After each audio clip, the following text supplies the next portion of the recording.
experienced guides who make their living on the mountain.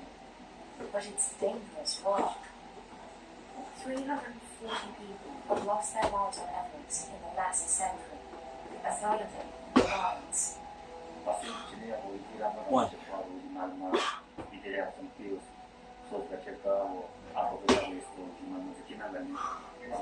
Two.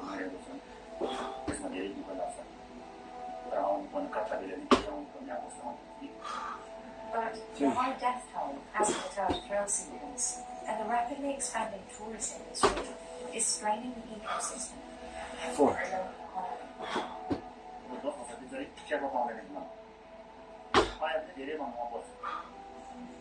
So, 5. why is climbing Mount Everest so expensive? And given the risks involved, is it expensive enough? 6. Considering the danger, it's no surprise that mountain guides are one of the biggest expenses 7. in summiting Everest.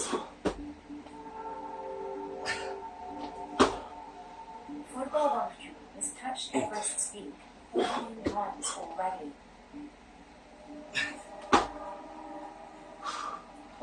Nine.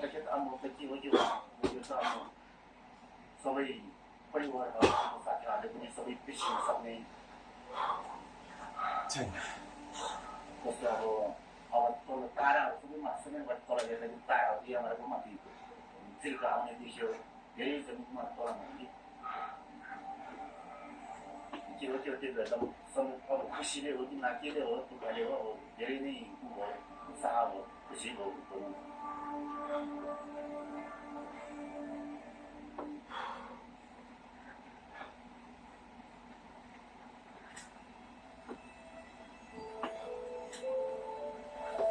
He begins every climb with a puja ceremony, praying for safe passage and paying respect to the mountain.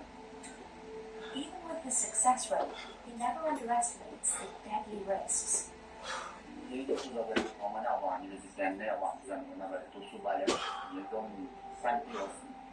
1.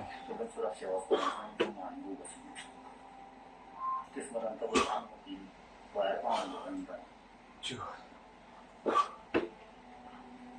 Over the next several weeks, this group of 16 will climb for hours on end in total darkness, face the threat of avalanches and storms, and cross deadly passageways. 4. Gurubal and his team of experienced guides are their best chance of making it to the summit and surviving. 5. It gives you a lot of confidence. You know, when your Sherpa has 15, 16 summits, like some of these Sherpas here, when you're at high altitude, you're in those situations, and they tell you, you know, it's okay, it's going to be okay. It's very reassuring that there's summits so many times. It's more than just very reassuring. On the mountain, the choices guides make 8. directly affect whether a climber lives. 9. The next morning, another group of climbers is gearing up for its expedition. 10. 20. It takes a bit of time on top of it, but it saves your foot on the minus 30 or 50 sometimes. Near base camp at 5,364 meters, climbing goals can be a vital training course. Without this refresher, climbers won't know how to work with their specific expedition team. The guides are using the limited time they have today to review how best to handle steep inclines and to teach this team how to problem solve on the spot.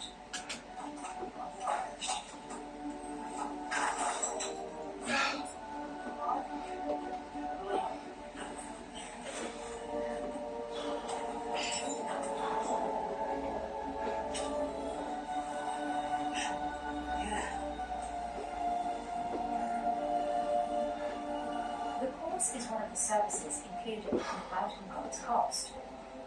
Guides only work with experienced high-altitude mountaineers, a requirement of the Nepalese government. But that doesn't mean the climbers are ready to brave Everest's extreme climate yet. I think if you're talking about high-altitude mountaineering, it's important to do this, at least every 6 months. It keeps your body really progressing lack of oxygen. I came here by helicopter, which is not probably was not the best idea. So the first stage was quite hard. It'll be his second attempt at summiting Everest. He confronted the danger that awaits his new team over a decade ago. We almost reached 8,500, but because of the very unfavorable weather conditions had to return. So the summit was very close. So after 11 years, I'm back. 9. Israel averted catastrophe in his first summit attempt, but not everyone is so lucky. 10. When climbers are critically injured, guides have to be prepared to switch an expedition to a rescue and provide emergency relief. In May 2023, a team of Sherpa guides rescued a climber from Everest's death zone. Over the course of 6 hours, the guides carried them on their backs down to Camp 3.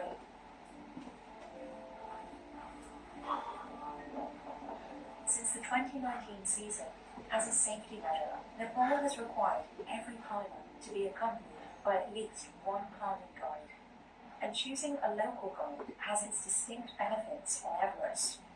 Many of these mountain guides are Sherpas, an ethnic group native to the slopes of Mount Everest. The conquering team was composed of 20 Americans, aided by Sherpa tribesmen who acted as carriers. Though the term Sherpa is informally used as a catch-all for Everest guides, the Sherpa people have been closely involved in mountaineering here since the very first Everest expeditions. Their tissues use oxygen more efficiently and preserve muscle energy better than people from lowlands. That's one of the reasons Sherpa guides can assist their climbers with heavy loads without risking as much physical strain. I'm a very good Sherpa, and he carries a lot. So about 10 kg outside, but they will carry 3 times that. 5. And it's indispensable, especially here at the 6. country Iceland, where 3 Sherpas lost their lives in 2023. 7. At an elevation of 5,486 meters, the team slowly makes its way through shifting glaciers. 9.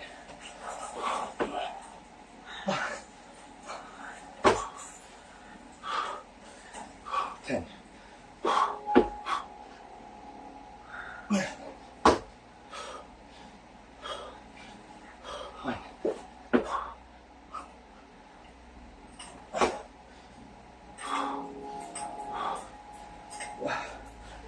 42.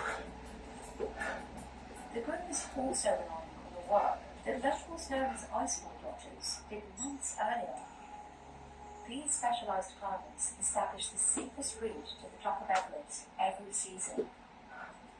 A separate fee of $600 per expedition member goes to these icefall doctors to use the ladders and ropes they set up.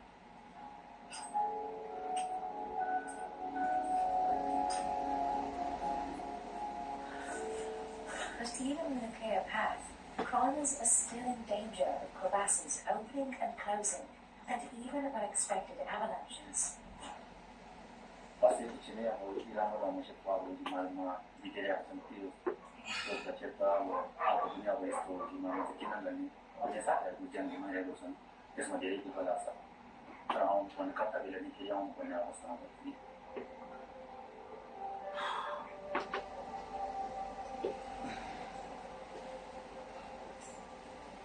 For each of these climbs, guides certified by the International Federation of Mountain Guides Associations can charge agencies $10,000.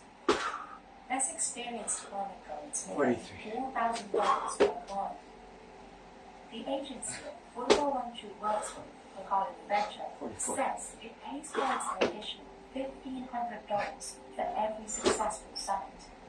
It charges about $30,000 to climb Everest. But some foreign agencies charge over double that amount. 46. We charge $73,000 for the Everest ascent, and that's basically an all-one package excluding 37. equipment and flights to the ball. Guy Cotter is the CEO of Adventure Consultants. Guy acted as mountain guide on the New Zealand company's pioneering commercial expedition up Everest in 1992. He 49. took over the business after his friend Rob Hall died on a mountain in 1996. Included in the cost of coming on one of our expeditions to Everest is that we have internationally qualified mountain guides who have the maximum we can get out of the regulators that we're using. We include a doctor on the expedition, base camp cooks for the Sherpas, we have base camp cooks for the climbing team, we have cooks at Camp 2 that are based there for the season as well. We also provide a base camp manager. Every expedition member gets their own base camp tent, a walk-in tent with a cot bed, really nice and comfortable. We believe in a good level of support, really good food. No matter the price point, all expeditions must dedicate a chunk of their budget to hiring porters, like Santosh Dhawan. Porters carry supplies up and down the mountain on foot, 6. the only choice in this remote, rugged terrain. Though most porters rely solely on their own strength, some, like Santosh, invest in yaks and donkeys to carry more loads and make more money.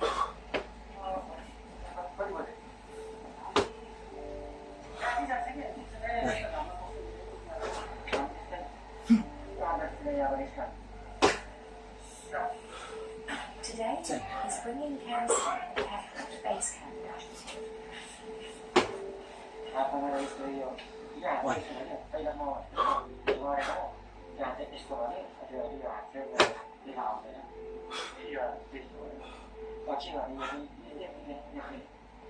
12.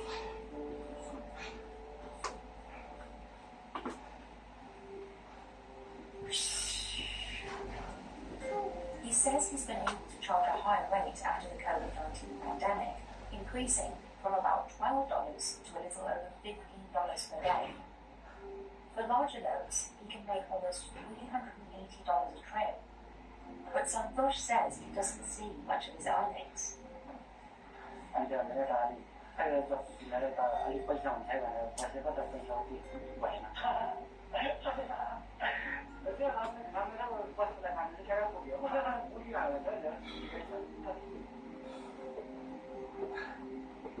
Santosh made a significant investment in yaks. They can cost over $450 each, and he has 5. 13. That's almost $2,300 worth of cattle, and his expenses don't end there.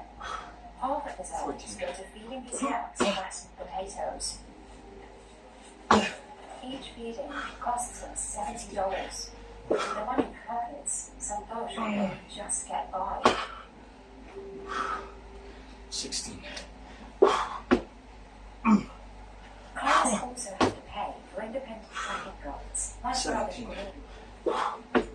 Robin leads climbers from the airport in Auckland to Everest Base Camp. 18.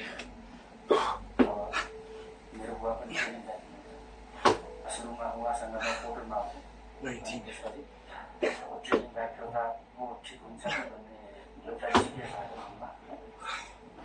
20.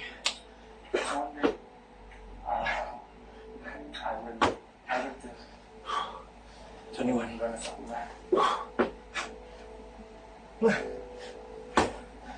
Even at lower elevations, 22. conditions on Everest aren't easy.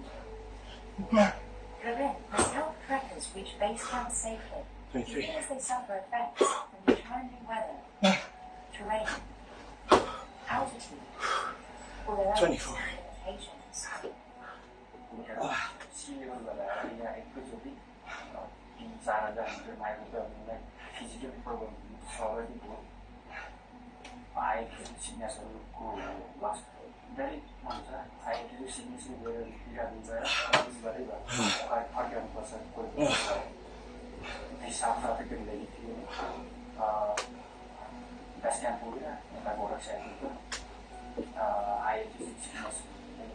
돈이라는 그다음에 이 것을 이렇게 코스트를 가는 거예요.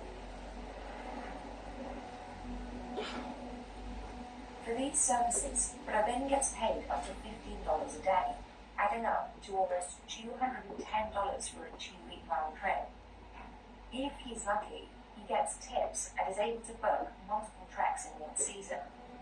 But Pravin says his own income isn't guaranteed. Being an independent guide means he can only work when he's contacted directly by agencies or climbers. He makes the most money when trekkers hire him directly, as they won't have to pay any logistical fees associated with travel agencies. But Pravin isn't booked consistently, which strains him financially and deters him from committing to becoming a climbing guide. पछि मलाई secure छ भने जबलाई निरन्तर दिनु सकिन्छ होइन नत्र मैले जब क्विट गरिदिन्छु पछि हेर अनि डरको अवस्था हुन्छ भने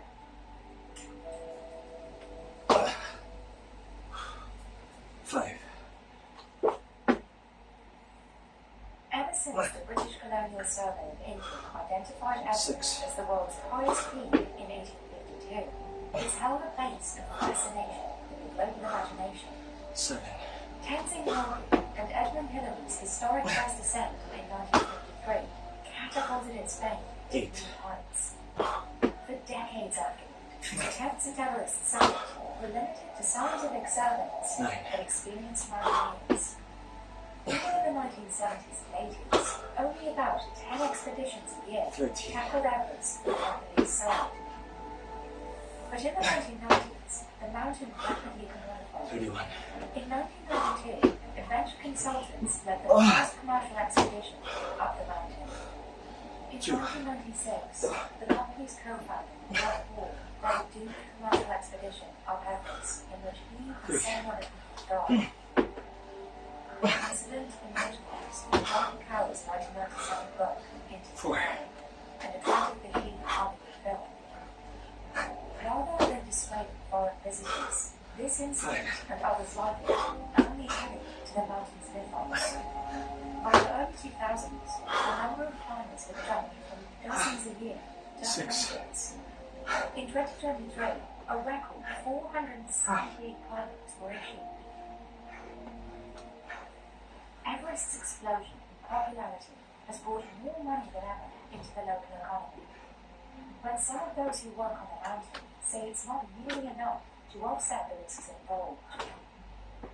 The majority of summits occur in the spring season, so most guides are hired for only one expedition, limiting their yearly income. Furthermore, says guides don't see enough money to justify continuously risking their lives. हिमालयको त्यो पैसा त हामीले कहाँ पाउँछौँ अब खबर अब त्यो तलबाट आएको जति नै सबै हामीले पाएको त हाम्रो अब जसको अब परिवारको काममा बाबासँग खिचेर सबै पुग्छ अब यहाँ पाउने भनेको त हामीले खयो भने सबै अब ठुलो हकिमले लिइहाल्छन् त्यो गर्दाखेरि गाह्रो छ Guides also have to pay for their own gear, an investment of as much as $7,000. That includes clothing, boots, and backpacks that must withstand extreme conditions on the mountain. The downsuit alone can cost $2,000, and some gear needs to be replaced every few years. Oftentimes, working as a guide in the increasingly commercialized tourism industry comes out of necessity. अब यो मोuntainमा लाग्नु कारण चाहिँ किन भने हामी गाउँ क्षेत्रमा जन्मेर हाम्रोमा स्कुल नजिक आइपुग्दैन स्कुल नजिक आइपुग्दा चाहिँ हामी सम्पूर्ण जस एजुकेसन अब प्राप्त भएको छैन त्यही कारणले अब हामीले पनि अब त्यही आइसोलेटहरू चाहियो त्यही कारणले गर्दा हामी माउन्टेन क्षेत्रमा लाग्यौँ To stay afloat, Woodrow takes on other work. पछि म छिरी गाउँमा नभए आज छिरी This is common for many local guides who struggle to make ends meet from a job that routinely puts their life in danger. मैले भने अब यो कुरा विषयमा भन्दा अब एउटा चाहिँ सक्सेस हुँदैन कहिले आउँछ थाहै हुँदैन त्यही भएर लाइफको ज्ञान नहुने कारण त्यही हो That's one of the reasons Dawa Geljin Shidba quit his career as a climbing guide.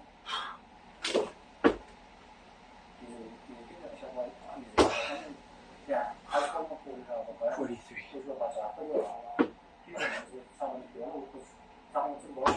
I was for Kevin, something more. 45. I don't want another. I will live for the 45. Like Dawa Geljin, Football Wonder openly questions whether the risks are really worth it. And he 46. thinks it's a question no Shidba guides will ask. I would love to say, Cheval anymore. I am the dilemma of If Football Wonder is right, a declining number of expert mountain guides will coincide with the growing Everest tourism industry. But as the industry grows, so too does the frequency of fatalities. Spring 2023 saw 18 deaths, 15 confirmed and 3 presumed, making it the deadliest season for climbers on Everest. 6 of those lost were Shidba guides. At the same time, Nepal is seeing a growing job market, with locals increasingly choosing other professions. अब मैले अनुभव गरेको पहिला हामी यो क्षेत्रमा कसरी लाग्यो भने चाहिँ अब हामीसँग चाहिँ एजुकेसन अब पुरा नभएर हामी चाहिँ अब जागिर क्षेत्रमा गएर कुनै काम लागेन देखेन भनौँ न अब यो केटाहरू चाहिँ यो बेसी चाहिएर चाहिँ म मेरो जीवन र मेरो परिवारलाई जान्छ भने चाहिँ अहिले सोचेको छ मलाई जहाँसम्म लाग्छ अब 15-20 वर्षपछि एभरेस्टमा तपाईँको सेवा हुने किनभने एक भित्तामा अब सबै जानेर बुझ्नु भयो तिनीहरू चलाएको सबै अब कामतिर गएर अब स्कुल राम्रो पढाएपछि अब बिस्तारै चलाएको त हुन्छ आफ्नो ध्यान पनि पैसा पनि मात्रै के होला आफ्नो ध्यान 47. For those who pay to climb the mountain each year, the high price is fair. I think it's okay for what it is. It's okay, and you know, the Nepalese government have to make money from it. The Sherpas have to make money, and you know, it will get you insult. I think if you just come and just pay hardly anything and some of the mountain.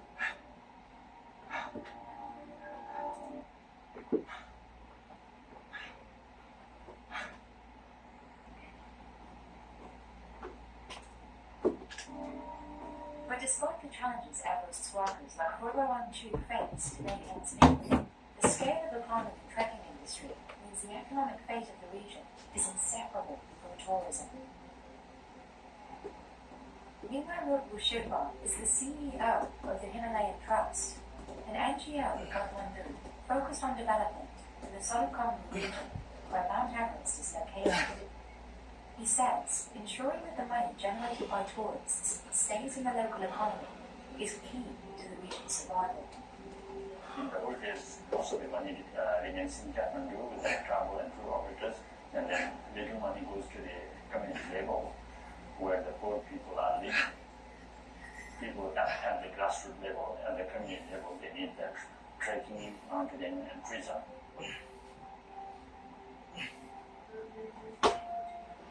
The Nepalese government also recognizes the need to keep the money Everest generates from leaving Nepal. In 2025, it plans to increase the price of climbing permits for foreigners to $15,000, up from $11,000. The government says the salaries of high-altitude guides will also increase. But Nimrod says the climbing industry is intertwined with the local economy in less direct ways too. Let's say something like 80% are directly getting benefit from tourism, the rest of the 20% are getting indirect benefits. But how they can benefit is from the labor or the guiding services or the employment, or they can sell the agricultural products to the trekkers on the main hotels and lodges or mountaineering exhibitions.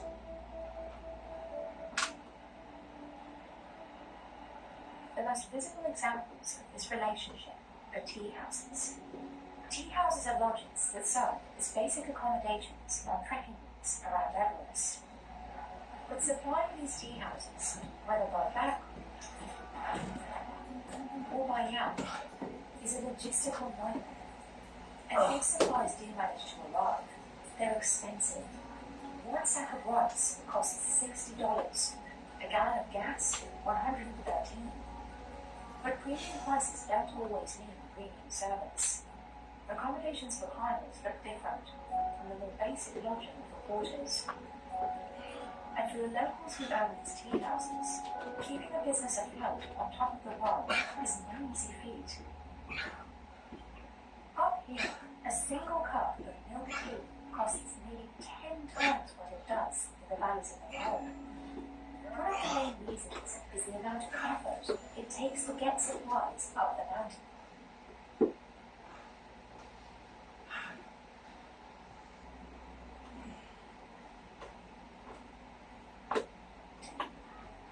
That responsibility falls to porters.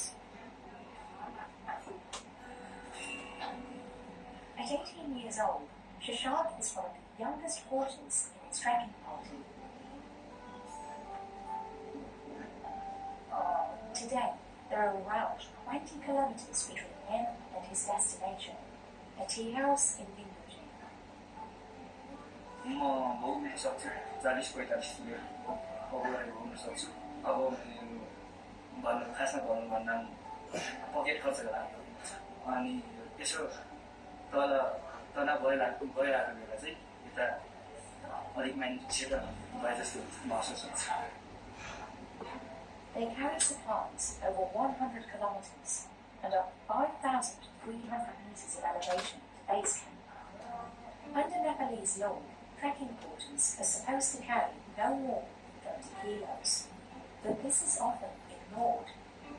And some commercial porters, paid by the load, carry more than their own body weight.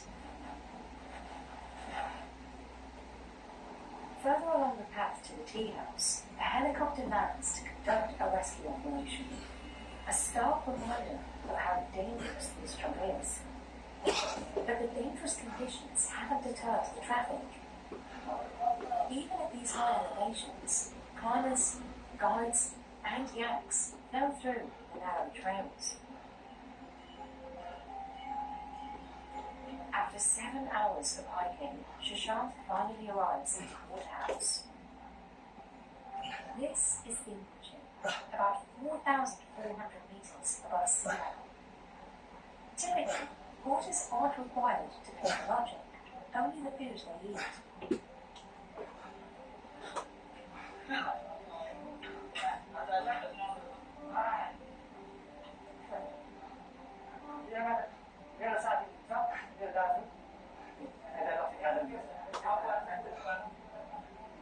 Climbers and guides stay separate from porters at more spacious lodges. These lodges offer more amenities, but are often too expensive for porters. Shashank makes about $11 to $12 a day. He says he spends half and saves the rest. Shashank hopes to one day become a trekking guide and eventually a mountain guide. But for now, he's enjoying a comfortable place to sleep and a hot meal.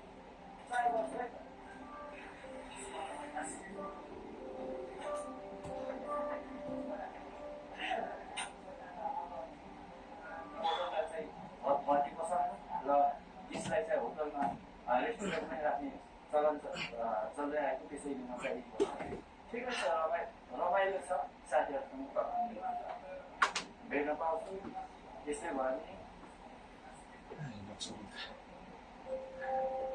Travelers rest at Binbuji for 2 days to acclimate to the high elevation.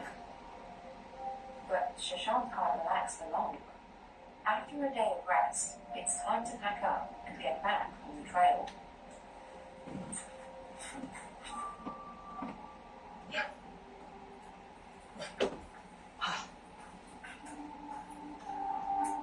It's a snowy April day in Farashay. This is a popular stop for climbers descending from base camp, but this storm could last days, and the visibility is low. A foreboding sign for anyone on their way down the mountain. But inside, Shivabadu Brasnet already has a fire going. He burns dried yak dung instead of wood because it's cheaper and widely available. During the busy season, 20 to 50 people cram in here each night. अनि यता कमिटीहरू सुत्ने ठाउँ यता छ अब सिरपहरू छन् अब त्यहाँ गएर पकाएर खाइ यसै गरी अब यतै अब टोइलेट पनि यतै अब यहाँ निकालेर चाहिँ यहाँ टोइलेट यहाँ छैन हो भित्र जम्मा गर्दै एउटा गरम राखेको छ अब पानी तताउने घाम लाग्यो भने पानी तताउने अब यो सोलर यहाँ छ. Shiva has run this tea house for 7 years. It's a frequent stop for porters returning from Everest Base Camp.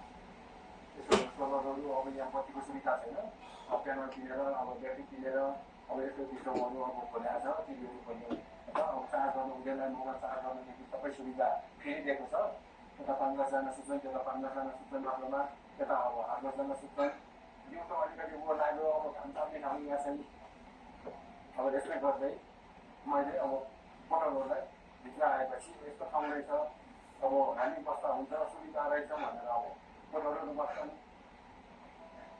Further up the mountain, there are limited accommodations for porters. If they don't have a place to stay, many hunt down to Ferisha after delivering the climbers' luggage. Porters wake up early and hike about 2.5 kilometers back up to meet trekking guides before the expedition sets off. So at times, Shiva must have breakfast ready at 3 a.m. But tonight, the porters have a chance to rest. So Shiva is preparing a leisurely dinner for his guests. When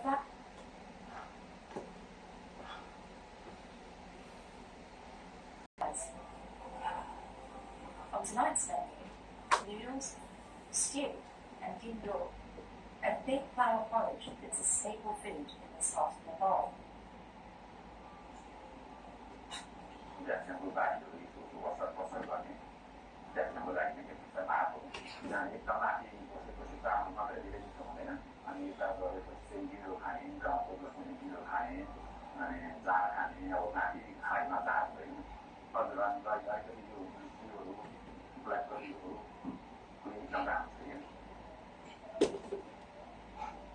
Tea houses like this look different than the modern accommodations available to climbers, some of whom are paying tens of thousands of dollars to summit Everest.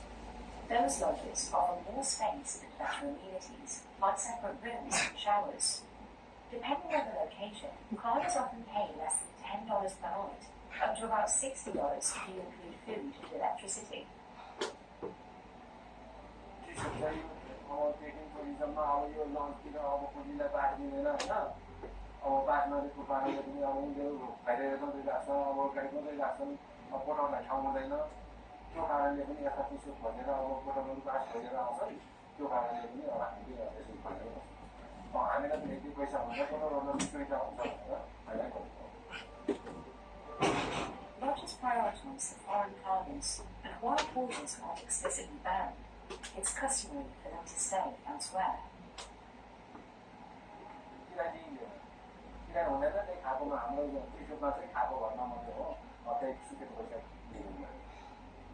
But running a hotel at this altitude is hard work. Every drop of fuel, every piece of gear, and every morsel of food he needs to keep the place running must be carried up one step at a time.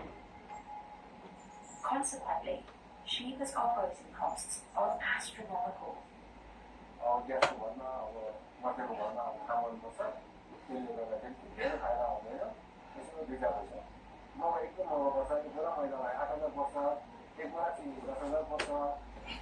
And Shiva has to pass these prices on to his guests. The indoor version he's eating cost him 600 rupees, about double what it costs elsewhere in the country. But Shiva can't push prices too high. Despite the remote area, there is some competition. So Shiva works hard to ensure this is a comfortable place to stay. Additionally, local waste removal incentives provide Shiva with the opportunity to earn a little extra money.